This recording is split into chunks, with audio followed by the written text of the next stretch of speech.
So, good day mga boss. Ano po tayo atong istoryahan karon kabahin aning tawo nga nagyaw-yaw na po. So, ato ani siyang ah hisgutan ning iyahang gibuhat atong paminawon ni siya. God bless you. Yes man, oyoyoy. Daghan kayong sige ingon sa tuwa bang ngano daw sige tagpanghilabot sa mga Romano Katoliko. Actually, wala gyud ko nang hilabot sa mga Romano Katoliko. Kundili ang akong gisaway ang ila ra gyud nga doktrina. Ang doktrina sa Romano Katoliko ang ilang pagtulunan ba? Kaya ang ilang pagtulunan manggod sinagulan sa mga pagano nga mga pagtulunan. So, ato nung pagtulunan sa Romano Katoliko, yahapod kuno sinagulan kuno sa pagano. Anong nakaingon man siya nga sinagulan sa pagano? Tungod sa ang atong mga uban nga mga doktrina dili mabasa sa Biblia. So kanay balik-balik ra man siya, pero sige man pud sila balik-balik. Sige pud balik-balik ato prinsipyo. Kaning ato ko ano ni siya kanang dili mo ta maayo sa Biblia. So common sense ra kay mas para nako murag mas pasabot tayo ng ubang mga Katoliko. Kaya naman po sila common sense. O common sense atong gamiton, murag mas dali nilang masabtan mo nang naata din ni stay aning kuan kanang common sense. Gawas nga dili punta kayo maka-memorize sa Bible, mas maayo pa ning ani ra ta dinhi. So mao to yang ingon nga kuan kuno kanang ang atong pagtulunan iya sa pagano nila ra mong basihan ang Bible. So kung dili na siya mabasa sa Bible, dili na siya iyahan ni Kristo, muna ilang gibasihan. Pero sama sa mga nangagi na kong video giingon, kanim gud sila nitapot ra mong sila sa Bible. Kita sa ang Romano Katoliko ilang hukman diha sa Bible, pero wa sila kabalo nga ang ga-compile sa Bible, ang naghimo sa Bible mismo ang Romano Katoliko. So kita ilat ang takson sa taksanan kakita po gigama niya inon sa yok, diba? So kung imong nanaon dili gid ni sila angay kuno kanang uban mi na di na angay tagdon kay wa tay mahimo ana nila nang naghimo ra sila content para nga maka kuan ra sa panginahanglan ni mita ba. Pero kani ato dili man ni pangmita ni ato naay makakita ng ilahang gipangbuhat nga mga Katoliko. Mutuo po na silang giingon nga pagano kuno ning ato ang kuan ang kalagmitan sa ato ang mga tinusuan sa iya na sa pagano. Pero ingon ani mo guni siya ngano man nga naamantay mga tinuhuan nga wala sa Biblia. Tungod wala ang Iglesia Katolika Romana, wala siya nag-apo sa Biblia. Naamanggoy kuan kanang pagpadayon sa ato ang istorya.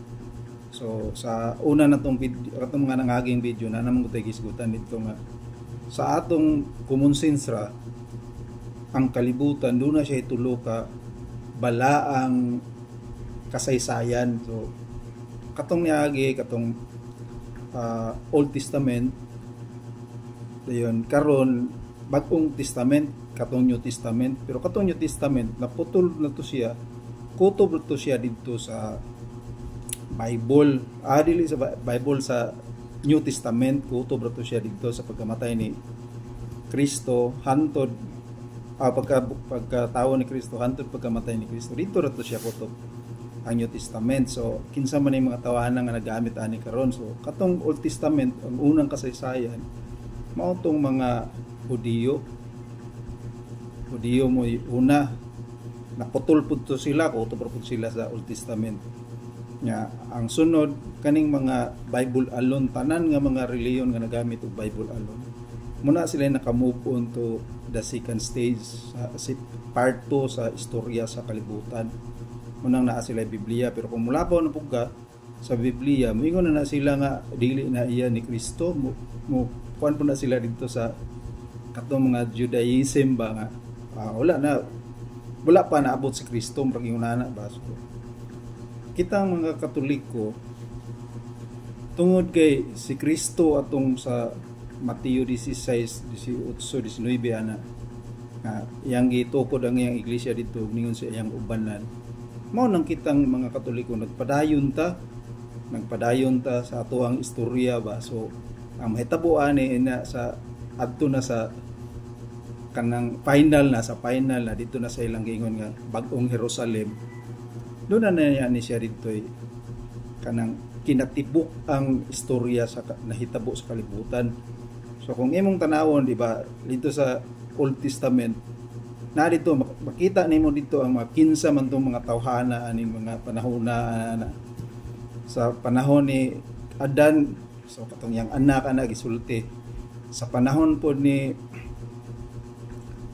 Moises, di ba? So nagyapo istorya sa panahon ni Abraham kinsa tong mga anak na istorya hantod na putol sila dito sa before sa pag-abot ni Christ dito ra utob katong Old Testament. Sa New Testament na pod, kung imong bantayan sa New Testament, ang una ditong libro nga gigamit katong Mateo. So sa pagsugod sa Mateo, dito na gisaysay itong katigulangan ni Kristo, diba? So si Kuan, anak ni Kuan, hantod abot din ni Kristo. So dayon pagkamatay ni Kristo putol, diba?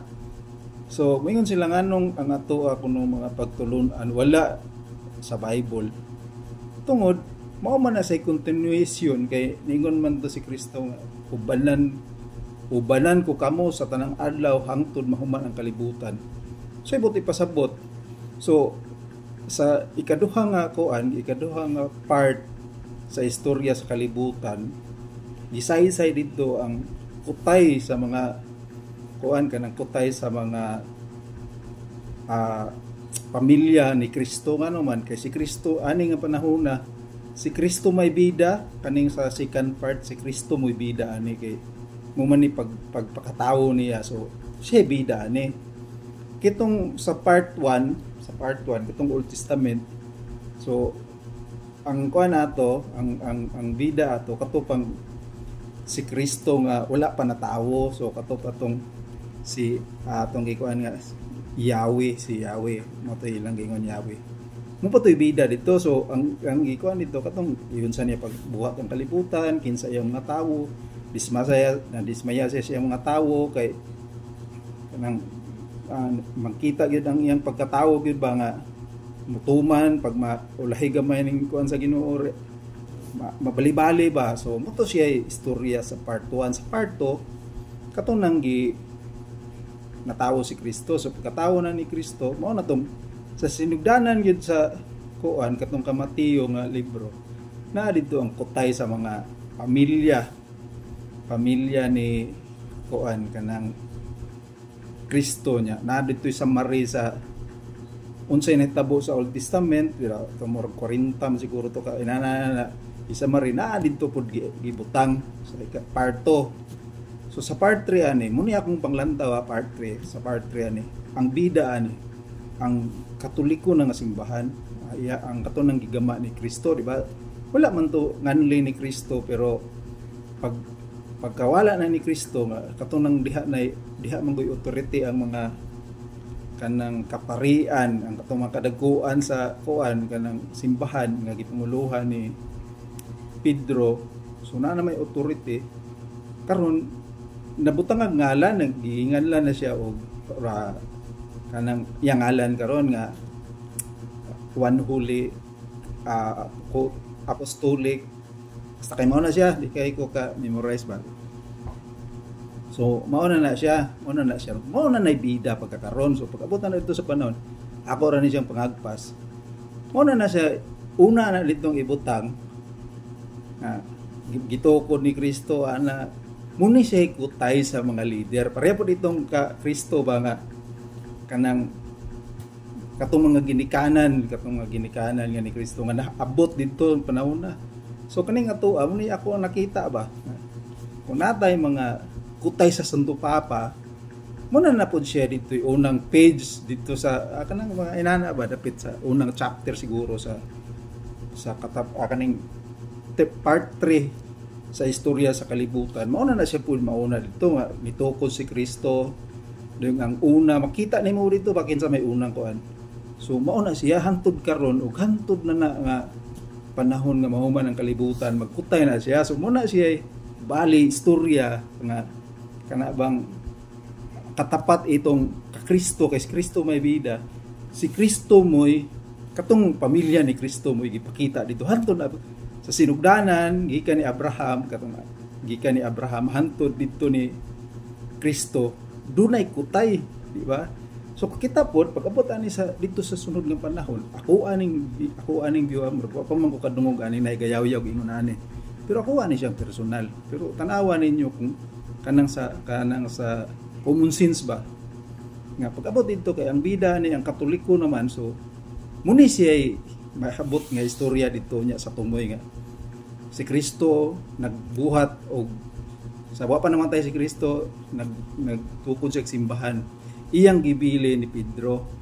Dayong gikan ni Pedro mo ni siya kutay hantod mahuman ang kalibutan, mao na siya babutang dito. So pareha gyapon itong sa Kristo nga style ba, di ba? So muna ako bisan pag-unsaon ko, bisan pagpusilon ko dayon doon, di sigong balik lang yung relihiyon. Mao man yan isa'y final.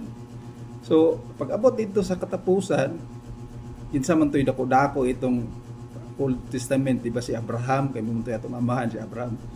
Ang maabot ani niya dito, mag-aabot ani dito si Abraham, si Kristo, o si Pedro, pag inigapot dito. So, itong panahon ni Kristo, madala man na siya. So sa tinudan na nga kuan ani maron na siya maduha sa Katoliko ani duha ra siya ka istorya. Pero kay katong panahon ni Abraham, si Abraham ay saligan.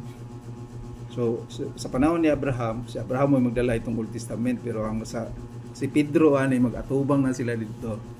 Ka Pedro duha na yan doon kaning New Testament dayon sumpay na dito sa kuan kanang hantod mahuman na kay kaning New Testament duha ray paing na nani ang New Testament madiretso siya dito, or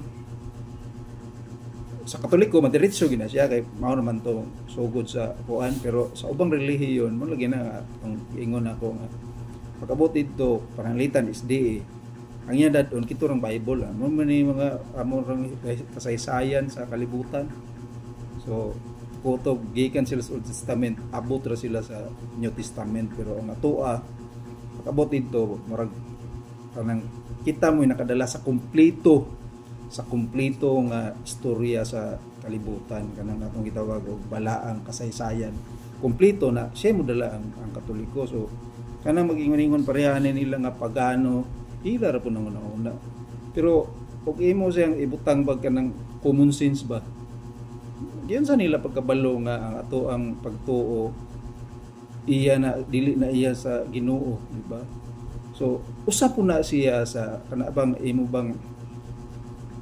bang makita kung ang relihiyon tinuod ba siya o dili tinuod. Gawas sa giingon ni Father Gitgano nga kinahanglan ang relihiyon. Usara ko noon ingon si Father Gitgano Timailan, tinukod siya ni Kristo, di ba? So kung dili tinukod ni Kristo, dili na siya.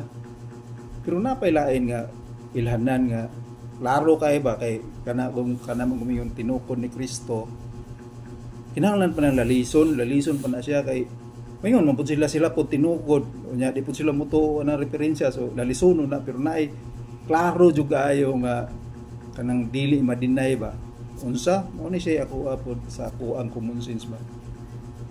Tanang fake nga relihiyon, tanan nga mga relihiyon Katoliko ra nang mangahas og kanang mangahas ba og gama og kasaysayan, di ba? Pareha nang naghimo ta og gideklarar nato kana bang mga gipang mga ato ang mga kuan nga sa ito na pagtulunan nga wala sa Biblia. Kinsa may nangahas na ang Katoliko ra kay ngano? Kay ang Katoliko ra may gitagaan og authority sa Ginoo nga mohimo ana. Ningon ang Ginoo magpasaylog sala ang tawo, ang anak sa tawo magpasaylog nagsala. Kay mo ba sila wala? Ano man? Wala man sila authority. Dili sila kay mo, di ba? Di sila kabalo anak kay on sila tagay authority, on sila tugani unsaon. So tanang relihiyon manang sila sigir gid silang tapot diha sa Bible. So usa sa timailhan nga dili tinuod ang relihiyon, kung moingon siya nga Bible alone, di na siya tinuod. Ngano man dili man siya kanang lapaw sa Bible ba, dili siya kahimo ana.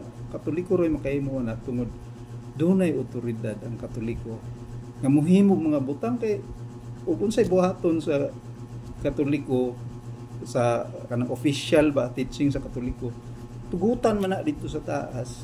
So muna yung usa ka ilhanan nga di gina pwede nimo i-debate. Adi na kinahanglan debatehon nga maprobahan nimo nga dili sila tinuod. Kay katong gingon ni Padre Darwin sakto man to, pero kinahanglan mo tong debate kay sila pud maangkon man mo bito na siging debatehan na Truth Church, di ba? Truth Church kay magdebate kay mingon mo pud sila nga tuan sila pod gitukod po sila ni Kristo, pero imong tan-awon usara ka lantaw nga mabal-an nimo tinuod ba sila o dili. Kanang mga Bible alone dili gina sila tinuod og imong tan-awon kay di man sila ka-decide, di man sila kahimo og kanang ilaha. Kay magbase ram sila sa Bible, yang ilang ibasihang Bible ginama pud sa Katoliko. So murag ana ra takutob, pero ato sa paminawon tiwas niya kay meron ni silang giputol atong padayon og paminaw sa dugangan ug jutay. Muna nga niingon diya sa Apostol Pablo diya sa kaduhang Timoteo 4 bersikulo 2 nga iwali ang pulong may kagiyunan ug wala, pagsaway pagpamadlong. So kinahanglan nga sawayon yun na ang dili iya sa Ginoo nga mga pagtulunan, kay para nga ang mga tao makakat-on yun sa pagkamatarong sa Ginoo.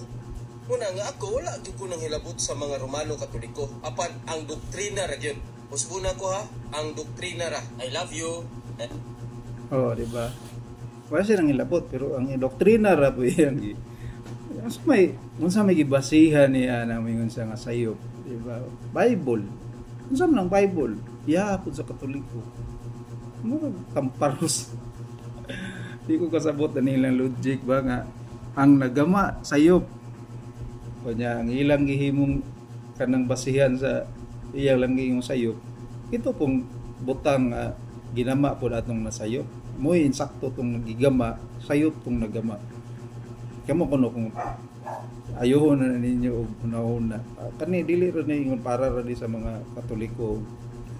Bisag katong nga dili Katoliko kamo diha nga naa sa laing sikta. Na ako ninyo maayo ba kanang ayo lang nang murag tungod mingon sila nga daan na magud mi dire nya mao na ba abrihan na to tong una-una kay mo man ilang giingon nga kung masipyat ka ani kalag na to mo naka salale ani di man ta mingon nga tanan wa man ingon ang Katoliko nga kung Katoliko ka maluwas ka, sigurado ba kang maluwas? Wala man ingon. Kay kinahanglan kung nakas Katoliko kinahanglan mong gihapon ka magbuhat og maayo. Pero unsay advantage kung naa ka sa Katoliko? Kay si Kristo niingon siya may ulo ug ang simbahan mo iyang lawas, ug si Kristo mo'y muluwas sa iyahang lawas nga mao ang simbahan. Unya karon kung ikaw naa ka sa simbahan nga dili iya ni Kristo, saan man nimo ana pagkuan, saan man nimo pagkaluwas ana nga ang giingon ni Kristo kato namang iyaha giluwas. Pero mahimong naa na mo diha daan, pero hinumdumi nga si Kristo ningon tawgon niya tong iyaha nga wala sa turil para isulod. So ayaw mo pagahi una-una ako og maayo kanang inyong relihiyon kung naa mo diha aron pila mo kabuok, diba? Kanus amo natukod mo na angay pangutana nato kita kamo nga naa diha sa pikas. So layang nung pangutana inyong gagalingon ba pila may kabuok dayon unsa mo kadaghan na, diba? Nga namo gyud relihiyon nga ang pastor nga si membro, de kataya membro na himo na pong pastor nang tuo na pud nga maayo siya mo bulag. So kung naa ka na mga relihiyon na unsa man nimo pagkaluwas, unsa man nimo pag-ingon nga kanang naa ka sa tinuod nga relihiyon nga ang si Kristo ingon man siya nga hiusahon niya, mag-iusa siya. So asam ka makakita kanang relihiyon nga usara as Katoliko. Sulay mo simba o Katoliko kay ang simba sa Katoliko pagka Domingo alas 6 sa buntag mga basta kay daghan na abot sa gabi Sulayan ninyo, sudli ninyo tanan. Sulod mo 6:30 laing simbahan, sulod mo alas 8 lain na pong simbahan, sulod tanan simbahan hantod magabi hutda, di ba tanang reading diha parehas ra tanan, usa ka reading ra siya, walay laing relihiyon nga ingon ana. Bisag anhi ka sa Negros ning ato amoa, anhi pa ka sa Negros adto pa ka sa Cebu, adto pa ka sa Manila, inig basa na ng adlaw, usa ra ka basahon ng gibasa na synchronize. So diha nimo makita anong panaghiusa, di ba? So sa practical lang kay yung pangunahuna sa kanang sentido komon, wala na lain nga gitukod sa Kristo.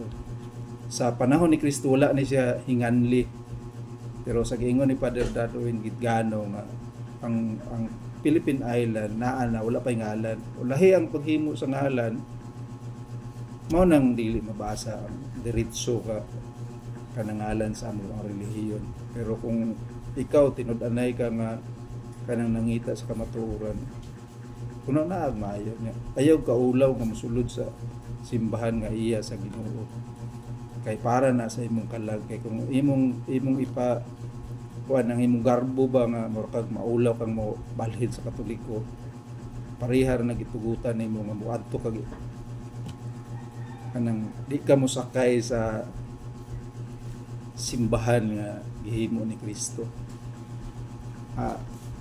Kuan ra ning ako nang pagtuon tunin ang imong relihiyon.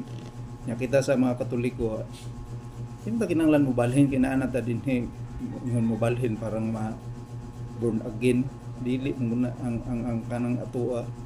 Kung mobalhin kag relihiyon haron ka maayo, mabuutan ka dito, sakto man ang imong ingon, mabuutan ka dito kunuhay. Unya wala na pug ka sa relihiyon nga gitukod ni Kristo. So useless lang gyapon.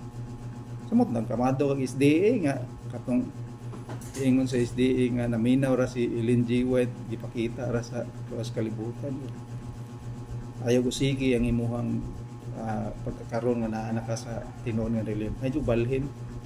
Paminaw daghan kitang mga kanang mga tigwali nato ron ba na mga pari kanang online na natay mga safe day nga nagpakita po sa kuan. So ana ra. Daghang salamat. Mayong adlaw.